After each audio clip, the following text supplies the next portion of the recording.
The first time Lieutenant Aaron Kepler set foot on the planet Ivares, he felt the gravity of the mission pressing against his chest like a steel vice. His shuttle had pierced Ivares' dense atmosphere just hours ago, and already the sprawling alien city beneath him seemed impossibly vast, a tangle of gleaming spires, floating platforms, and radiant energy streams that defied everything he had studied back on Earth. The United Earth Alliance had sent him here under a fragile truce. Humanity and the Ivarians, a proud and ancient alien race, were on the brink of war, and Aaron's assignment was simple in theory but perilous in practice. Observe, negotiate, survive. But as Aaron disembarked, helmet retracting, he felt no sense of welcome. The streets below were crowded with creatures of varying forms, tall, sinewy figures with translucent skin, winged humanoids, quadrupedal sentries with 3 iridescent eyes, but all bore a palpable tension, a readiness for violence that made Aaron's stomach churn. Intelligence reports had warned him. The Ivarians did not trust humans. Even their queen, Calith, who ruled from the Sky Palace of Orinth, was rumored to harbor disdain for human intruders. Aaron adjusted the straps on his tactical harness and checked his pulse. This was supposed to be a routine observation mission. Yet he could feel it, the simmering hostility, the subtle glares, the whispers that followed him wherever he went. He was halfway down the central promenade when a commotion erupted near the Grand Plaza. Alien soldiers, clad in armor that glimmered like liquid crystal, were forming a barricade around a massive, hovering throne. And there, seated atop it, was Queen Calith herself. Her presence was both regal and terrifying, 6 arms folded in precise symmetry, eyes like molten silver, and a crown that seemed to float around her head with an unnatural rhythm. Aaron's breath caught. The queen was exactly as intelligence reports had described, awe-inspiring, untouchable, almost unearthly. Yet he sensed something deeper, a flicker of unease beneath her poised exterior. The situation escalated faster than Aaron could process. From the crowd, a group of human mercenaries, rogue operatives who had ignored the Alliance's chains of command, opened fire, their plasma rifles cutting through the air with lethal precision. Alien guards responded immediately, energy shields flaring, and chaos erupted. Civilians screamed, scattering in all directions, while Aaron's training screamed at him to take cover. But something made him hesitate. He couldn't just hide. Not when the queen herself was in the line of fire. Aaron sprinted forward, ignoring shouts from his own team. He felt the hum of plasma rounds singing past him, their energy blasts scorching the plaza. Every instinct in him told him this was suicide, yet he reached the central platform in record time.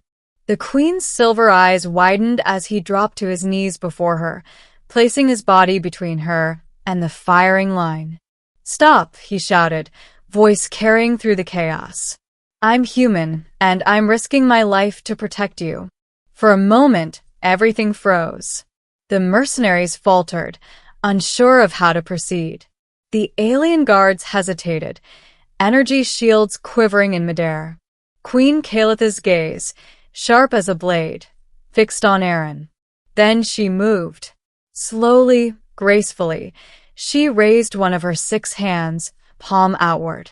A pulse of radiant energy spread from her, forming an invisible barrier that stopped every projectile in midair. The mercenaries' weapons sparked and jammed. The plaza fell silent except for the heavy breathing of those still standing. Aaron remained on his knees, heart hammering, staring at her in awe. I didn't come to fight. I came to negotiate. I came to prevent this," he said, voice trembling. Calith descended from her throne, landing lightly on the platform beside him. Her gaze softened ever so slightly. "You are foolish," she said, her voice a melody of authority and warning. "But perhaps your foolishness carries courage." Aaron swallowed hard. I couldn't stand by while anyone tried to kill you. A pause. Then she nodded. Very well. You will live human. But understand this. On Ivaris, foolishness and bravery are two sides of the same blade. One misstep and you die. From that moment, a fragile alliance formed, not by treaty, but by trust forged in the crucible of danger. Aaron became her unexpected protector, shadowing her movements as negotiations with the rogue human faction continued. In private, Caliph revealed glimpses of Ivaris' politics, ancient rivalries among the alien clans, the pressure of maintaining peace, the burden of ruling a people who saw outsiders as threats. Aaron learned that her caution was born not of disdain for humanity, but of the countless betrayals she had endured. And he, in turn, shared stories of Earth, of human frailty and resilience. They found common ground in the shared experience of being leaders in worlds not fully understood by others. The days that followed were tense. Every step through the city felt like walking on a razor's edge. The rogue human faction, unwilling to accept the fragile truce, continued their attacks, though less frequent now, intimidated by Caliph's power. Aaron, for his part, risked everything to shield her, even as the Queen's advisors whispered that a human guardian was a liability. One evening, as the twin moons of Ivaris rose over the crystalline skyline, Caliph summoned Aaron to the Sky Gardens, the floating oasis above her palace. The air shimmered with luminescent flora, the scent of alien blossoms thick and intoxicating. You saved my life, she said, not as a queen to a subject, but as one being to another. Do you understand the weight of what you have done? I do, Aaron replied. And I'd do it again. Her many eyes studied him, reflecting the moons above. Few humans possess such recklessness, and yet few have such conviction. You risked everything, not for your own gain, but for mine. That is remarkable. Aaron felt a flush of pride, quickly tempered by the enormity of their reality. It's what any decent person would do, he said quietly. Caliph's lips curved in what might have been a smile. Perhaps. But you're not like any human I have met. I find that comforting, in a strange way. Days later, the final confrontation came. The rogue human faction had cornered them in the Crystal Hall, a massive chamber of polished prisms that refracted the twin moons' light into dazzling patterns. Weapons raised, they demanded Caliph surrender herself or face annihilation. In the days that followed, life in the palace shifted. The suitors who had once looked down upon me now treated me with a cautious respect. Lysera and I trained together, learned together, and spent long hours discussing strategy, philosophy, and even humor, a language bridging two species. Slowly, her confidence grew. She was no longer merely the weakest princess. She was Lysera, the princess who had seen something in a human no one else could, and in doing so, had redefined what strength truly meant. Even the Valorian court adapted. Their rigid hierarchy softened in ways that surprised even them. Alliances shifted, old prejudices weakened, and the palace buzzed with the promise of a future shaped by choices, not traditions. One evening, we stood on the palace terrace, overlooking the twin suns as they set in synchronized glory. Lysera leaned against me, her warmth a reminder that even across galaxies, connection could defy expectation. You know, she said, her voice almost a whisper, everyone thinks I chose you because I'm weak. I smiled, brushing a strand of her luminous hair from her face. I don't think you're weak. She tilted her head, eyes glimmering with emotion. Perhaps not. Perhaps I'm simply wise enough to see value where others cannot. You taught me that, Elias. You showed me strength doesn't always roar. Sometimes it whispers. Sometimes stick guides. I laughed softly. Then I guess we make a pretty good team. She smiled, a serene glow in her expression. The best team, she corrected. Not because of power, or prestige, or heritage, but because we choose each other. And in that moment, watching the suns dip below the horizon of Zoria, 7, I realized something profound.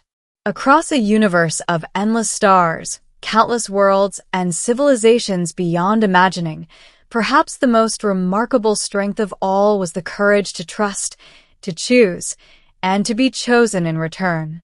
I, a human, had been chosen by the weakest alien princess. And together, we would show the galaxy that strength came in forms far more powerful than brute force, prestige, or tradition. It came from connection, respect, and the courage to defy expectation. The court would talk, the scholars would write, and the galaxy would watch in shock. But Lysra and I didn't need approval. We had each other, and that was stronger than anything the universe could muster. And so, the weakest alien princess chose me, and in that choice, she became stronger than anyone had ever imagined. And together, we would face the stars, side by side, rewriting what it meant to be strong, together. Weeks later, the dust had settled over Yvaris. The rogue human faction had been contained, their attacks quelled not by brute force alone, but by the unlikely partnership between Lieutenant Aaron Kepler and Queen Calith. Formal treaties were signed, alliances cautiously forged, and the fragile peace of the planet held. Aaron stood on the palace's observation deck, gazing down at the city that had once seemed alien, frightening, and impossible. Now, he saw it with new eyes, a living organism of crystal towers, floating platforms, and glowing energy streams that pulsed with life. He could hear the faint hum of transporters, the whisper of wind through luminescent flora, and, beneath it all, the quiet heartbeat of a civilization that had endured for millennia. Calith appeared beside him, descending gracefully from the palace's upper balcony. The twin moons reflected in her molten silver eyes, casting shimmering patterns across her 6 arms and the delicate floating crown that hovered above her head. She moved with the elegance and authority that had first struck Aaron when he had risked everything to protect her in the Grand Plaza. "You risked everything, human," she said softly, her voice a melody that carried both awe and gratitude. "Not for power, not for recognition, but for what was right." Aaron met her gaze, feeling the gravity of her words. "I didn't do it for recognition. I did it because it had to be done. Someone had to stand in the gap." For the first time, Calith's eyes softened, the unshakable authority of the queen giving way to something almost human, vulnerability, admiration, and trust. Perhaps that is what makes you extraordinary. Not your strength, nor your skill, but your courage. You faced certain death to protect me, and in doing so, you protected all of Yvaris. Aaron felt a quiet warmth in his chest, a mix of pride, relief, and something deeper, something that went beyond duty. He had come to Yvaris as an observer, a negotiator, a soldier, but he would leave changed. He had forged a bond that spanned species, worlds, and the dangerous line between fear and trust. "Wherever I go," he said quietly, "I'll carry this with me. I'll never forget what it means to risk everything for someone else." Calith's many hands gestured in a subtle rhythm, a sign of approval and, perhaps, of trust and connection. The gesture was quiet, almost intimate, and Aaron recognized it for what it was: respect. Not the cold politeness of diplomacy, not the obligation of protocol, but respect earned in the crucible of danger. The twin moons glimmered in the crystalline towers below, casting long, dancing reflections across the palace. The city of Ivares shimmered like a jewel suspended in the void of space.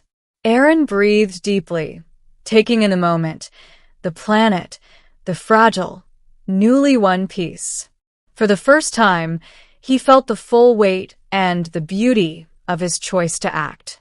He realized something profound.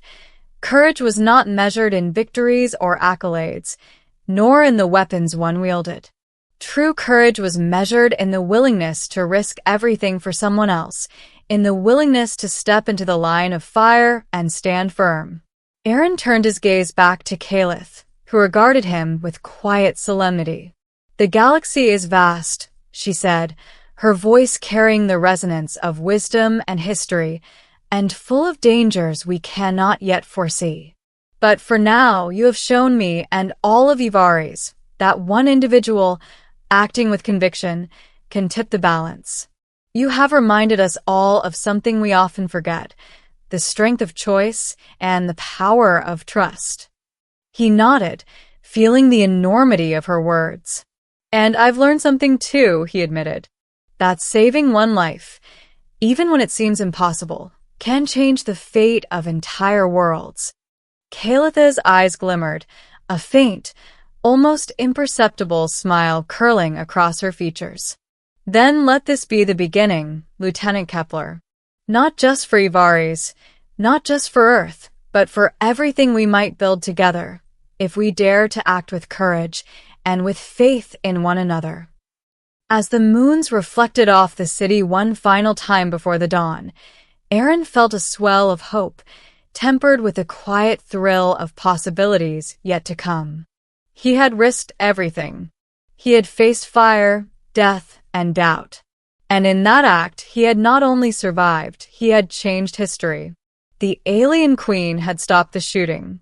And in doing so, she had shown him, and the galaxy, that courage, trust, and the willingness to act for others could bridge even the most impossible divides. For Aaron Kepler, there was no turning back. And as the first light of dawn glimmered across Ivares' crystalline skyline, he knew the galaxy would never be the same again.